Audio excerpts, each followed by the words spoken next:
Public et territoire. Monsieur le Président, vous avez la parole.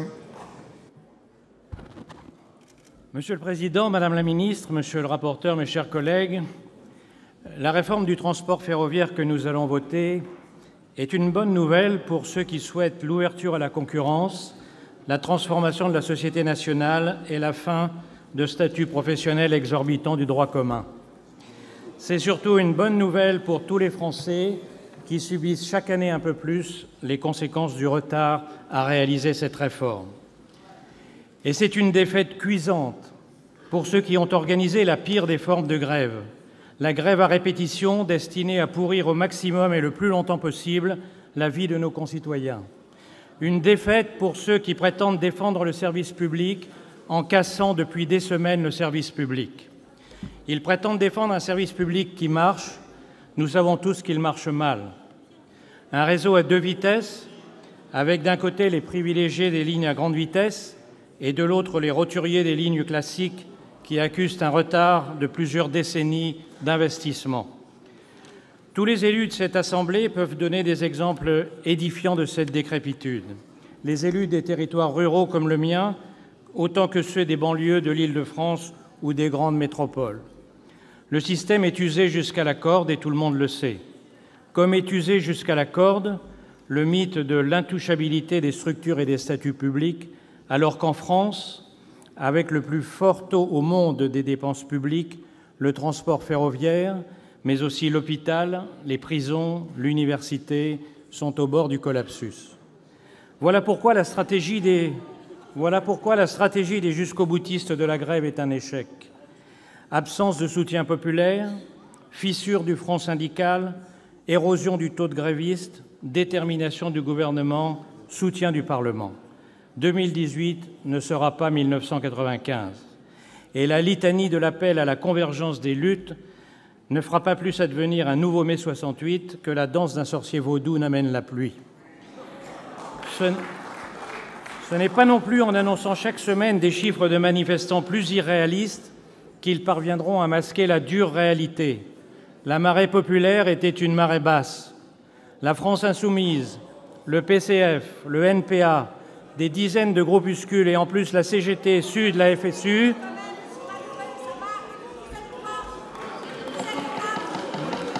Camarades, vous savez ce que disaient les... Camarades, s'il vous plaît. Vous savez... Non, à la fin, si vous avez... Vous savez ce que disait Lénine? Vous savez ce que disait Poursuivez, Lénine? monsieur Malhuret. Lénine disait « Les siffleurs ont une tête d'oiseau ».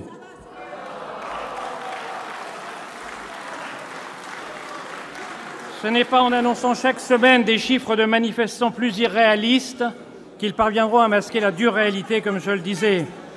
Le PCF, la CGT, Sud, la FSU, tout cela pour finir à 30 000 à Paris, encore moins que pour la fête à Macron.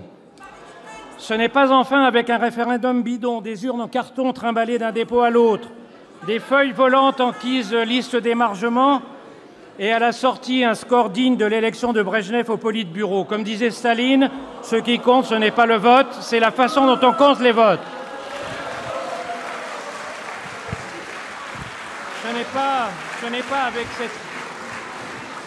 Ce n'est pas avec cette ultime et dérisoire tentative qu'on fera oublier la réalité des sondages convergents. 2 tiers des Français sont pour la réforme et contre la grève. Pourquoi cela? Parce qu'après des années d'enfumage sur le thème de la grève par procuration, les Français se posent les vraies questions. Pourquoi est-ce dans le secteur public, dont l'une des justifications principales est la continuité, que les grèves, donc l'interruption du service pour les usagers, sont les plus fréquentes? Pourquoi est-ce que pour s'opposer au gouvernement, ses adversaires ne trouvent pas d'autre solution que de s'en prendre aux usagers?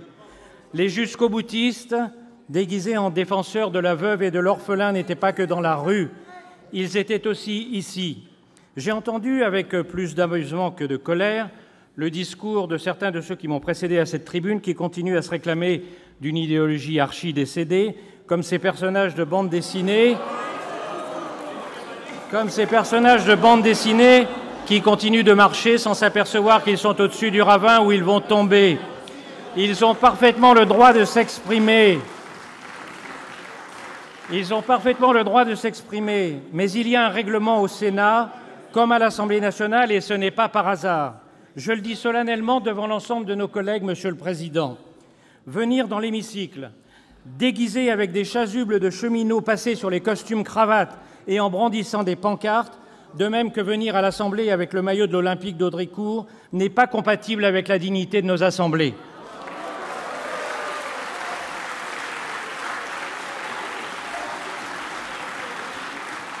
Si nous acceptons ce précédent sans réagir dans la société du spectacle que nous vivons, il ne faudra pas s'étonner que demain, d'autres viennent en maillot de bain ou avec leur caniche en laisse. Je voudrais en revanche féliciter ceux grâce à qui notre Assemblée est parvenue à produire un texte équilibré et enrichi.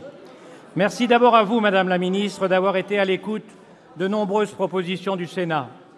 Merci à notre rapporteur Gérard Cornu, qui a réussi un exercice difficile en permettant de rassembler des positions souvent diverses afin d'aboutir au texte que nous votons aujourd'hui.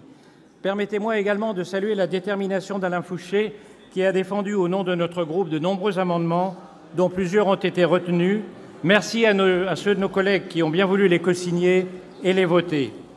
Cette réforme aurait sans doute pu aller plus loin et surtout plus vite, car il va falloir attendre encore plusieurs années pour que le nouveau système soit réellement installé, et l'on peut compter sur les embusqués pour mettre à chaque étape des bâtons dans les roues. Mais je me garderai bien de reprocher sa timidité au premier gouvernement depuis des années, qui a eu le courage de s'attaquer à l'une des vaches sacrées de l'immobilisme français. Il savait qu'il prenait des risques majeurs, et l'on peut lui pardonner d'avoir dû faire quelques génuflexions bien pensantes devant des adversaires d'autant plus menaçants qu'ils sont faibles. Monsieur le Président, Madame la Ministre, mes chers collègues, ce projet de loi ouvre enfin la concurrence dans le transport ferroviaire. Il donne enfin des possibilités à la SNCF de se réformer pour aborder cette concurrence dans les meilleures conditions, et il protège les salariés en encadrant les conditions de leur transfert. Mais surtout, il permettra aux premiers concernés, les usagers, de retrouver l'espoir d'un service de transport ferroviaire digne de notre temps et digne de notre pays. Bien entendu, le groupe des Indépendants le votera. Merci, Monsieur le Président.